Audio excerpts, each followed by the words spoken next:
Welcome back to Corbin Wealth. For those of you who have relentlessly executed the 5-step blueprint, mastering debt, beating inflation, securing your index position, and activating your $100 compound engine, you already know that wealth is built on ruthless consistency, not salary. But knowing the plan is not enough. Millions of high-income earners, the $150,000 earners, the doctors, the lawyers, they fail not because of math, but because of a single, colossal behavioral failure, the status trap. They fall victim to the asset acquisition lie. They spend a colossal $40,000 on a depreciating liability, a brand new car, thinking it reflects their success and warrants their high status. They mistake the car for a legitimate asset. In brutal reality, that new vehicle is a four-wheel coffin for their financial future and the single greatest inhibitor of their compound growth.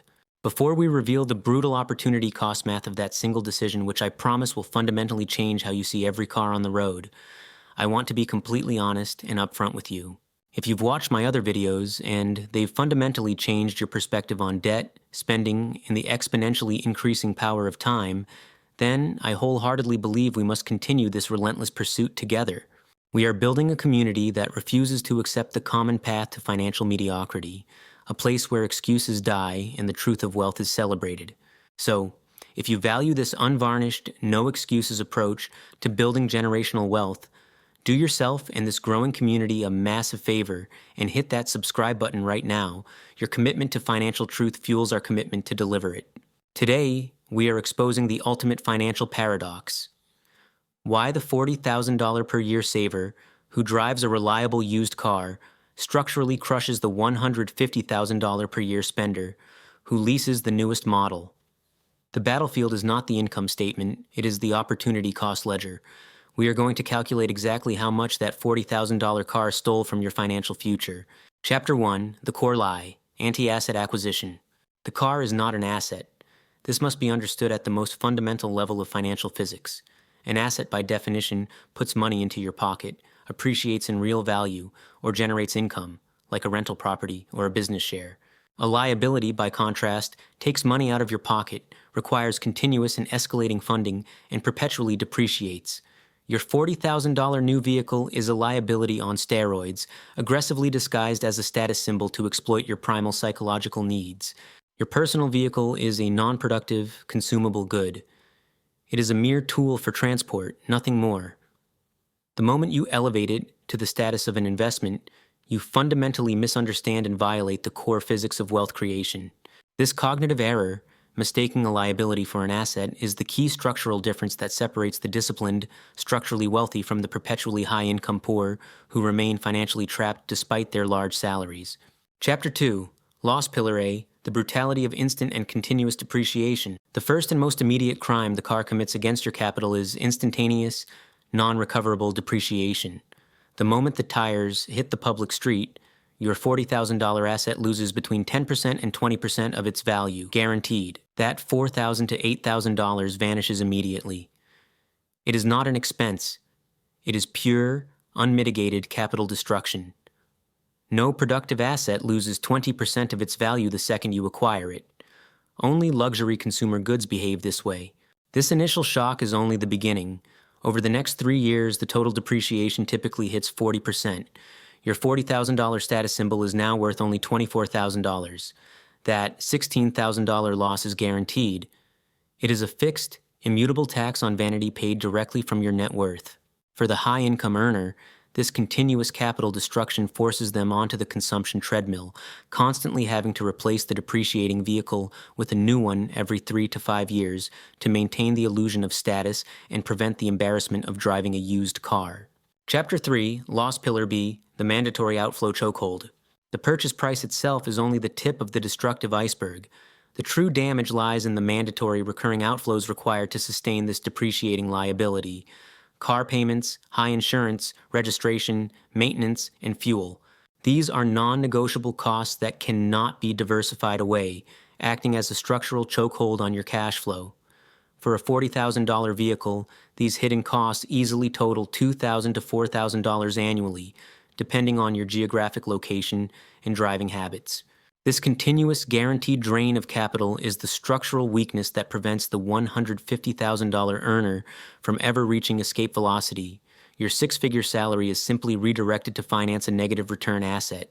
You have actively chosen to divert thousands of dollars away from productive, appreciating assets and into a zero return, negative return liability.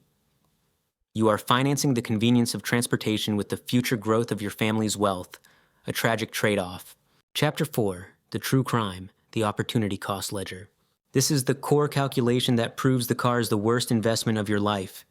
The $40,000 you spent is not just $40,000 lost in consumption, it is the entire exponential future that capital could have created had it been deployed productively. Assume you invested that $40,000 lump sum into a broad market index fund, a simple, non-negotiable step, earning a conservative 8% annual return, and simply let the compound engine run for 20 years. That $40,000 would grow to approximately $186,000. Over 30 years, it explodes to over $402,000. This is the magnitude of the opportunity you sacrificed. The car cost you the initial $40,000, the $16,000 depreciation, the thousands in hidden costs, and the $362,000 in unearned compounded wealth. The car's true financial weight is approaching $500,000 simply for the privilege of driving a status symbol. Chapter 5, The Paradox. The $40,000 saver crushes the spender. This structural advantage begins with the $72,000 head start. The $40,000 saver immediately has $32,000 of available capital ready for productive deployment. Liquid and unencumbered, every dollar is ready to work. The $150,000 spender, burdened by the new car, is instantly $40,000 behind, sinking deeper due to the initial $8,000 loss from depreciation and the commencement of unforgiving, rigid debt obligations. They are playing catch-up from the very start. Compounding guarantees, this gap will become mathematically insurmountable. The saver's initial capital is placed into the compound engine, leveraging the unlimited resource of time. The spender's capital is placed into the depreciation engine, leveraging the finite nature of consumer goods. The clock works against the spender. The saver bought time, flexibility, and financial sovereignty. They achieved the optimal state of minimum mandatory outflows. This structural choice is the ultimate hedge against career and economic shocks. When the next systemic economic shock or recession hits, the saver, despite their modest $40,000 income, is structurally safe. They can endure prolonged unemployment or take calculated career risks without stress, knowing their core capital is untouched and unthreatened by monthly obligations. The $150,000 spender, in sharp contrast, is trapped in a precarious gilded cage. They bought a four-wheel liability that keeps them strictly chained to the high-income treadmill. Their fixed $1,000 monthly car payment and high insurance bill are rigid, non-negotiable outflows that act as an external leash on their freedom of movement and thought. They are forced to maintain their high-stress $150,000 job, regardless of toxicity, burnout, or moral compromise, simply to service the debt and finance the continuous depreciation of the asset they acquired for status. The car, the symbol of their success, has become the warden of their working life. Their high income is a fragile illusion of power. It is not genuine freedom. It is merely the minimum required to sustain their luxurious servitude. This structural fragility means the high earner possesses far less actual freedom, agility, and fundamental security than the disciplined saver. The disciplined $40,000 saver, by stark contrast, possesses unencumbered capital and maximal freedom of action. They can strategically pivot careers, take a sabbatical for education, or start a high-risk, high-reward business with minimal fear of insolvency. Their capital is working for them, compounding fiercely. The spender is working exclusively to maintain a car payment. Your choice of transportation is not a minor lifestyle decision. It is the most fundamental financial decision you will make. It dictates your timeline to financial independence, your resilience against systemic market shocks, and ultimately, your choice between perpetual servitude to debt or genuine, unencumbered sovereignty over your time and capital. Stop financing the illusion of success today and start financing your permanent, exponential freedom.